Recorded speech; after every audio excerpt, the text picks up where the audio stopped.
नाई और ब्राह्मण को दे दिया। ले जाओ, जाकर के ये पत्र हमारे बहनोई वसुदेव को दे देना। जब पत्र पहुंचा है, ब्राह्मण कहने लगे महाराज वसुदेव, ये पत्र आया है मथुरा से और देवकी से विवाह करने की आपकी क्या इच्छा है, क्या राय है? हम जाकर के महाराज कंस से क्या कहते हैं? तो वसुदेव कहने लगे ये पंडित जी, भला तुम ये पूछ रहे हो कि तुम्हारी क्या राय है? अगर कंस शादी करना चाहते हैं तो भला हम क्यों मना करें? कह देना हम शादी की तैयारी में जुट रहे हैं और आप लोग भी तैयारी करें, हम बारात लेकर के आ रहे हैं। मेरे भैया आकर के जब बताया है भोजराज कंस के लिए, कंस बहन की शादी की तैयारियों में जुट जाता है। मतलब उधर वसुदेव जी जब बारात लेकर के चले, बड़े ही हर्षोल्लास के साथ में, ऐसा ही नहीं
श्रोता, बड़े ही हर्ष उल्लास के साथ में जब बारात आई है मथुरा में, आज मंडप गड़वाया गया और वसुदेव जी के साथ में देवकी का विवाह बड़े ही हर्ष उल्लास के साथ में संपन्न कराया है। आज माता जिस समय विदाई का जब समय आया है और आपने देखा होगा भाइयों माताओं, जिस पिता की बेटी अगर शादी के योग्य हो जाती है ना, तो वो पिता है ना माताओं, 2-4 महीना पहले से बेटी की शादी की तैयारी में जुट जाता है, बहुत मेहनत करता है। लेकिन माता, एक बेटी के लिए पिता के प्रति कितना प्रेम होता है। जिस समय बेटी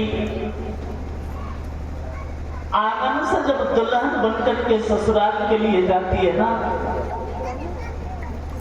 तो इस पिता को कितना कष्ट होता है। जब बेटी आंगन से जब चली जाती है तो उस पिता के शरीर में इतनी शक्ति नहीं रहती है माता कि वो घर के किसी काम काज को कर सके। कोई टेंट वाला आकर के कहे कि भैया अब तो बेटी की विदा हो गई है, कुछ हिसाब किताब देख लेते, तो एक ही जवाब आएगा कि भैया जब से बेटी आनंद से गई है मेरे शरीर में वो शक्ति नहीं है, आप 2-4 दिन रुक जाओ, उसके बाद देखा जाएगा। उसी तरीका से माता आज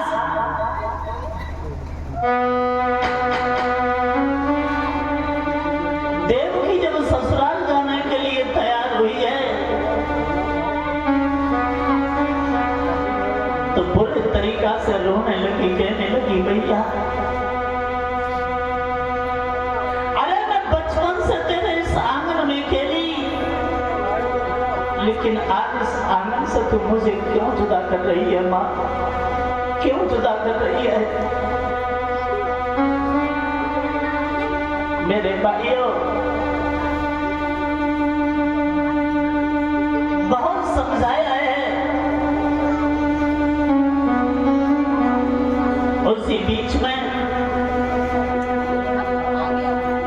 जब देवकी बुरे तरीका से करुण क्रंदन करने लगी और रोने लगी है, भोजराज कंस का आगमन हो गया। मैया को छोड़ करके माता आप देवकी ने कंस की जेब भर ली और रो करके कहने लगी भैया मैं बचपन से तेरे इस आंगन में तेरे साथ साथ गेली, लेकिन आज तू इस आंगन से मुझे जुदा कर रहा है। लेकिन माता जिस आंगन में जो बहन और भाई बराबर के होते हैं, उन बहन और भाई का वो अद्भुत प्रेम, वो बहन और वो भाई जो जितने घर में सदस्य हैं, बहन भाई के अलावा किसी तीसरे को नहीं मालूम है कि आखिर वो बहन अपने भाई से कितना प्रेम करती है और वो भाई अपनी बहन से कितना प्रेम करता है। बात बात पर दोनों बहुत झगड़ते हैं। अगर भैया नाराज हो जाए ना तो बहन खाना नहीं खाती है, जब तक उसे खाना नहीं खिला देगी तब तक स्वयं भोजन नहीं करेगी। लेकिन माता इस बेटी के अंदर है ना प्रेम का सागर है। आप स्वयं देख लेना, अगर बेटा तुमसे झगड़ जाए तो तुमसे बोलना भी बंद हो जाएगा, लेकिन बेटी कभी झगड़ा नहीं करेगी। और अगर झगड़ा हो भी जाए तो तुम बेटी के पास चले जाना, बेटी उतना ही प्रेम देगी जितनी जब देती थी तुम्हारे घर पर रह करके। मेरे भाइयों आज देवकी रो करके कहने लगी भैया तू मुझे इस आंगन से जुदा कर रहा है, और रो करके देवकी बोली माता कि भैया रे मेरी जन्म नगरिया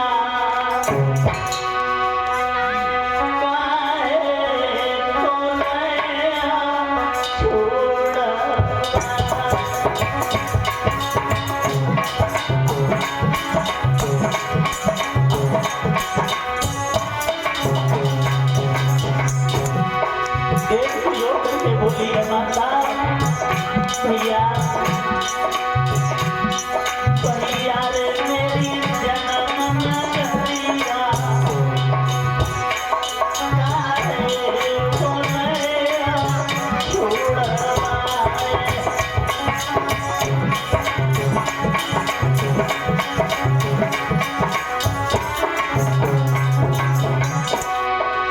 और देव की रो करके बोली माता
सहेलियां भी आ जाती हैं और कहने लगी बहन रोहन,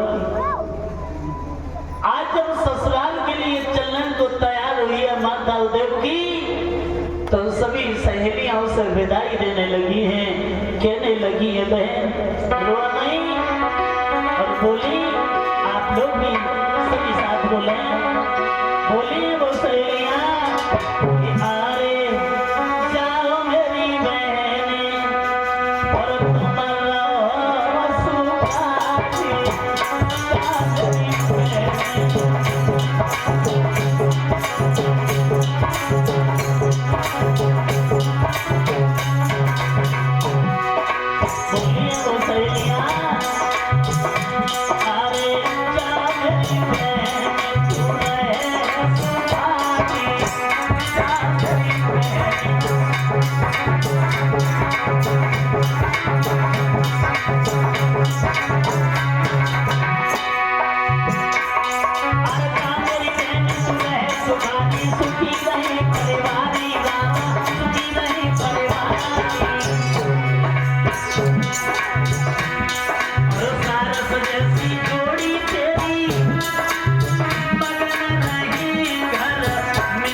भगवत श्रोता, जिस समय मथुरा से उन सभी देवकी की सहेलियों ने माताओं जब देवकी को विदा किया है, तो धीरे धीरे देवकी वसुदेव के साथ में जा रही है। तो कंस आगे बढ़ा और कहने लगा, बहन देवकी,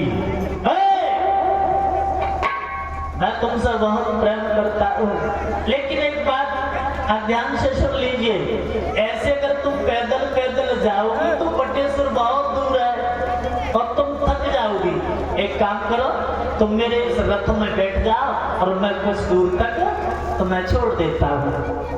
आज मेरे भाइयों, सुखदेव जी बोले, राजन परीक्षित, बहन देवकी और बहनोई वसुदेव को उस कंस ने माता रथ में बिठा लिया और रथ को लेकर के मथुरा से बटेश्वर की तरफ प्रस्थान कर देता है। कि रथ में देवकी जा रही है, पीछे से एक रसाला है, ताके पीछे अरे कंस राज वसुदेव का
आकाशवाणी होने लगी। भोजराज कंस इतने हर्षोल्लास के साथ में जिस बहन को तू विदा कर रहा है, इसी बहन देवकी का आत्मा बालक तेरा काल होगा, जो तुझे मार करके यमलोक पहुंचाएगा।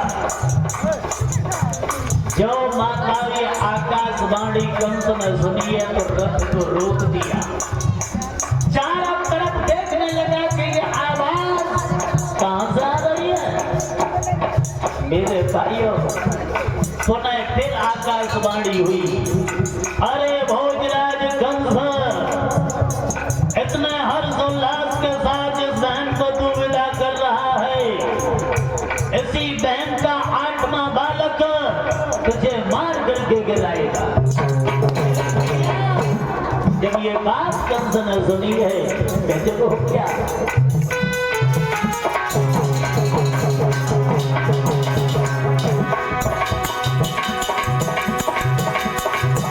महाराज के रथ को अरे कंस ने रोकेगा,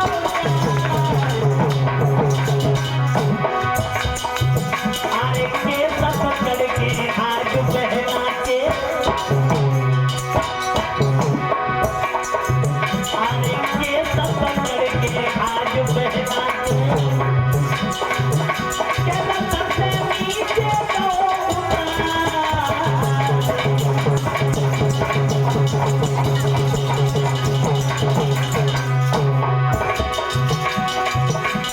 भैया होनी है बलवान,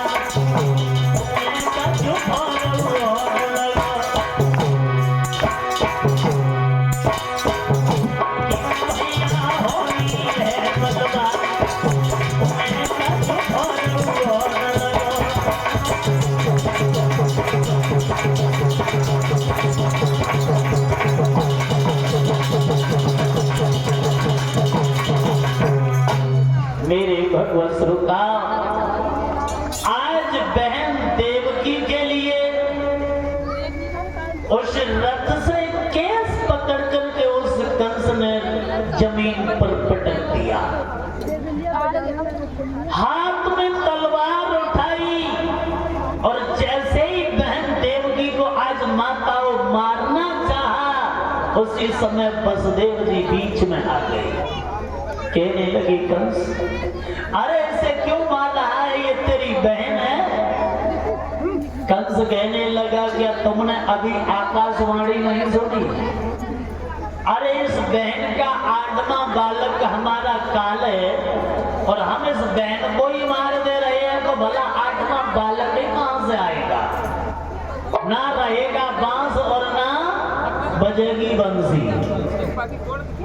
मेरे भाइयों, वसुदेव जी कहने लगे, कंस इसे न मार। अरे इस देवकी का 8वां बालक ही तो तेरा काल है। बोले कि हम यमुना मैया की सौगंध खा करके कह रहे हैं कि जो भी बालक हमारे और देवकी के सहयोग से जन्म लेगा, उस बालक को हम तुझे देते रहेंगे।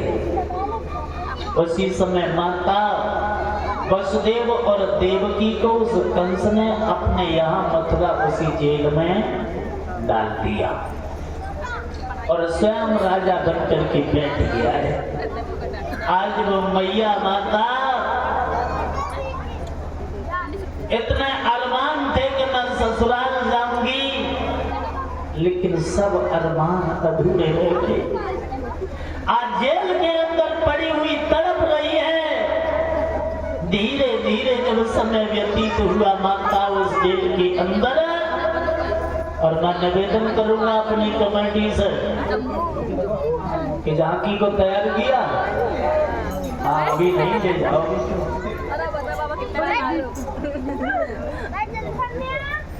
जब कुछ समय व्यतीत हुआ तब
मैया देवकी के उदर से जब पहले बालक ने जन्म लिया, तो आज मैया देवकी से उस पुत्र को वसुदेव जी ले लेते हैं माता, और वसुदेव जी लेकर के उस बालक को भोजराज कंस की सभा में पहुंच जाते हैं।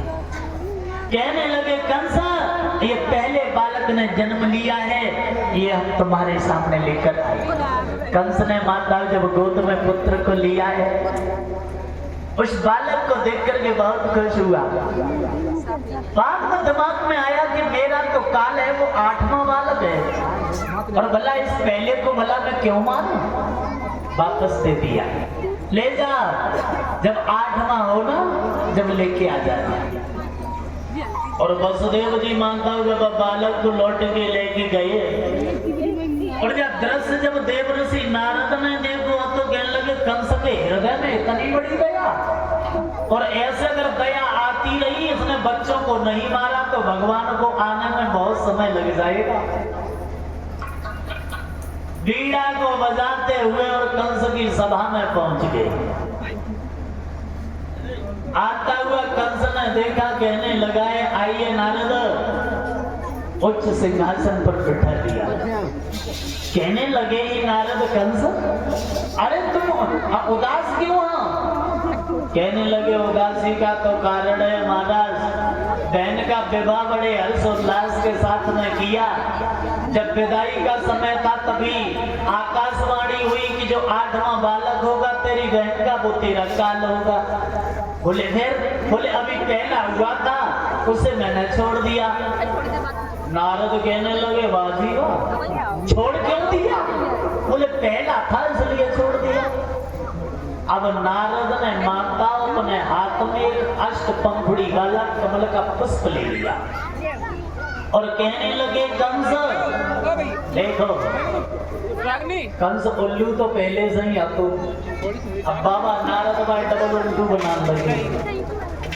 अष्टपंखुड़ी वाले कमल के पुष्प की पंखुड़ी गिनाने लगे। कहने लगे गिनो, 1 2 3 4 5 6 7 और जौन सी 8वीं वही भाइयों अब 22 पंक्ति गिनने लगे। बोले 1 2 3 4 5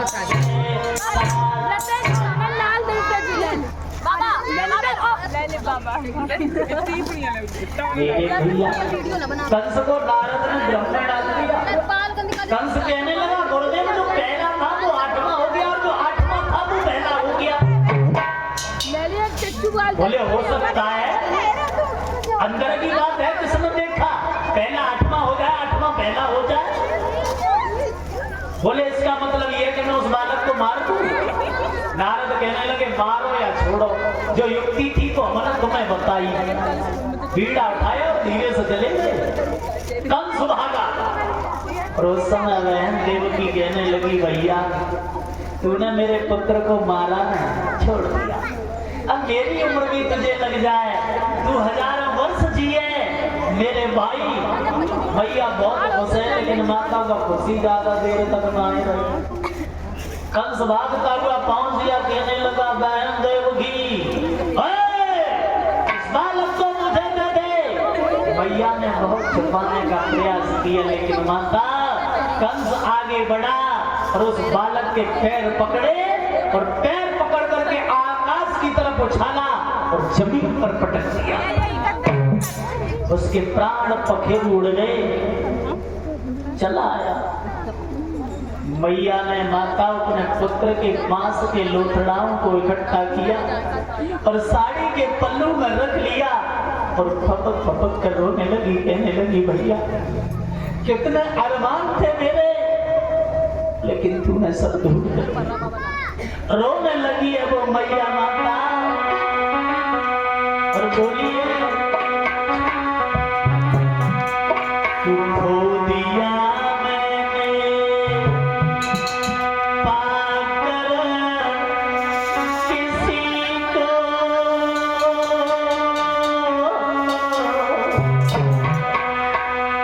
मैया अपने पुत्र के मांस के लोथड़ाओं पर रो रही है माता। तू खो दिया मैंने पाकर किसी को,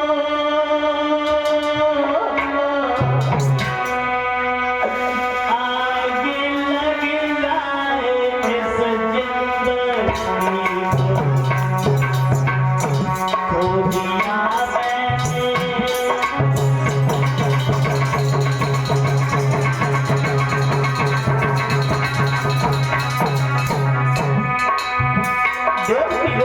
बोली है खो दिया मैंने पाकर किसी को,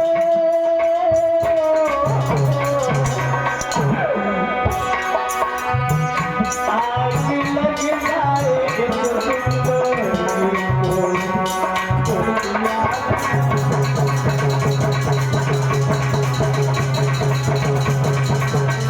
भैया